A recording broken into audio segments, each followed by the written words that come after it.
Hello and welcome to Therapy Book Thursday. Today we are going to read Finn's Little Fibs, written and illustrated by Tom Percival. Now, how many of you have ever told a fib? You know, like a little lie, not a big lie, but little lies, to people or your parents or your friends or your teachers. And what happens when we tell little fibs or maybe even big fibs? Well, we're going to find out what happens when Finn tells some little fibs.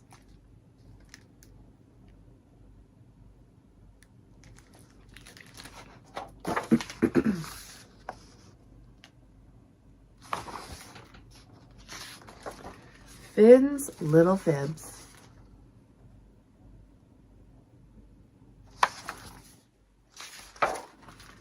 Finn was buzzing with excitement. He was spending a few days at Grandma's house with his sister, Simone. Finn loved staying there.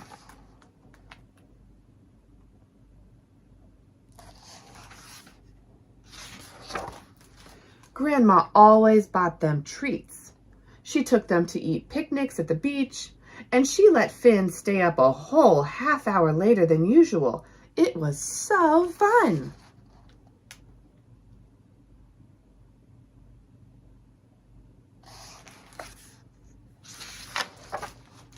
Grandma's house was filled with all sorts of wonderful, beautiful, but very fragile things. Finn was usually extremely careful at Grandma's house, but today he was a bit overexcited.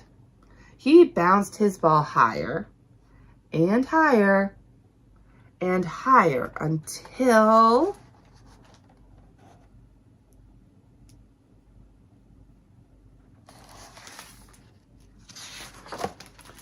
crash! Finn stared at the broken clock in horror.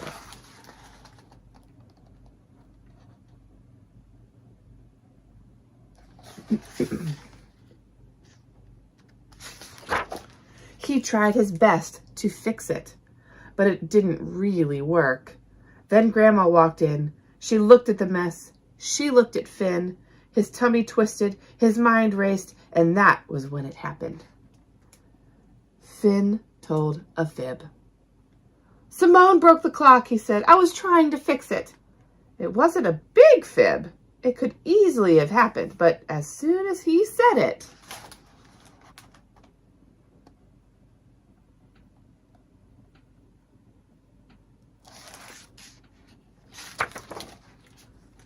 pop!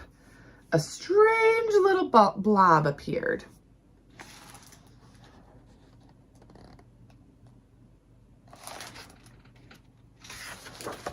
Grandma didn't notice the blob, but she did ask how Simone had reached the clock.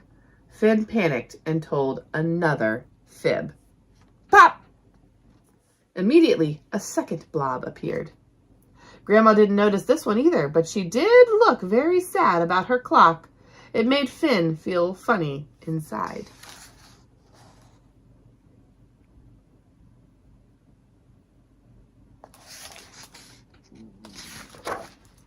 The next day, Mom and Dad called.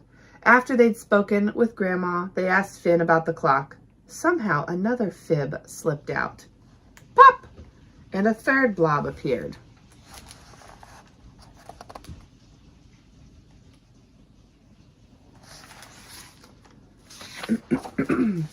Now that he'd started fibbing, it felt impossible to stop. All weekend long, the fibs about the clock piled up around him. Pop, pop, pop, pop, pop, pop, pop, pop.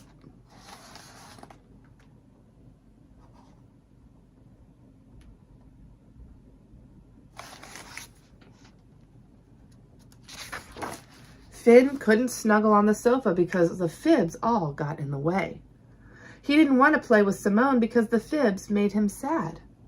And he couldn't eat his picnic lunch because the fibs made his tummy feel strange. Finn felt awful.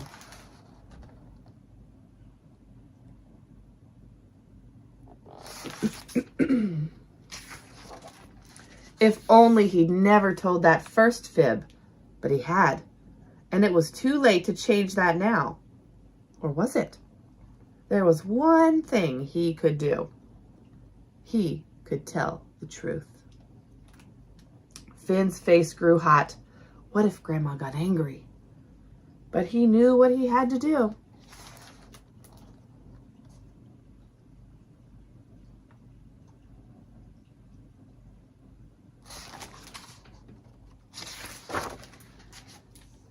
It was me, said Finn suddenly, the words tripping over themselves. I broke the clock.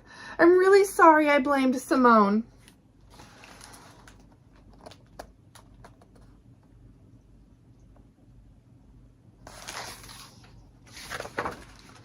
Finn heard a soft, quiet whoosh. And one by one, the whole crowd of Fibs vanished. Finn felt so much lighter. Don't worry, Finn, said Grandma. We all make mistakes sometimes. Thank you for telling me the truth.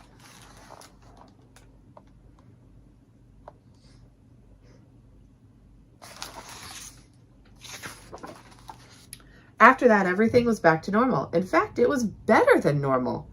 It was the best trip ever.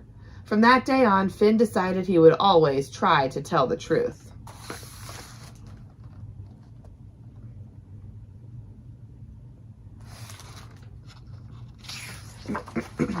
And if by mistake a fib ever did pop out, as they sometimes do, then he told the truth right away. Okay, so actually my dad isn't a superhero.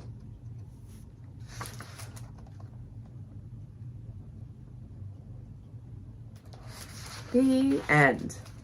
And this book has a little letter written by the author to the reader. So this says, who's ever told a fib? Now, if you have your hand in the air, then that's a fib right there. You see, we all tell fibs occasionally, but it's never a good idea. Oh, who's never told a fib? Sorry. Sometimes we think we're telling a fib for a good reason. The problem is that you have to remember your fib and it weighs you down, so you end up feeling heavy and miserable. Here are a few tips for dealing with your fibs. 1, try not to fib in the first place. Tempting as it may seem to tell a fib to get out of trouble, it usually just leads to more trouble. So take a deep breath and admit when you've done something wrong. Just like Finn did. I did it. I'm sorry. 2, if you have told a fib, then own up as soon as you can. Admit what really happened and explain why you fibbed to a trusted adult, and they'll help you fix your problem. Don't ever feel tempted to tell fibs to make yourself seem better. You don't need to. You're great, just the way you are. No matter how you're feeling, remember that it always helps to talk about it. Be open, be honest, and be you. Love, Tom. That's his letter. And I hope you learned a little bit from this book today. If you are a parent or a teacher or somebody reading to children, this is a great book for kids to learn about telling those little white lies and those fibs. I know my kids can struggle with this sometimes too, so this is a great book for them too. And, you know, helping them to work through it and, you know, if it's something worth punishing for, then, you know, by all means, you know, maybe there are some consequences for the actions that they took and the fibs that they took. But we also want to acknowledge that they have corrected their wrongs and, you know, told the truth. So if you have told a fib and you're worried about getting in trouble because of something that you did and then lied about it and, you know, told a fib, well, that may happen, right? Maybe you did something that there is a consequence for, and excuse me, that is part of taking responsibility. And that is hard. It doesn't feel good to be punished and to have a consequence, but it does feel much better than carrying around all those heavy fibs, because they get really heavy when we are carrying around stuff that doesn't feel good. So I have read a lot of Tom Percival's other books, and I saw this one at the library, and I was like, oh, I haven't read that one yet. And so I read it for you today. I hope you enjoyed this book, and I will see you again next Thursday for Therapy Book Thursday. Have a good rest of your week.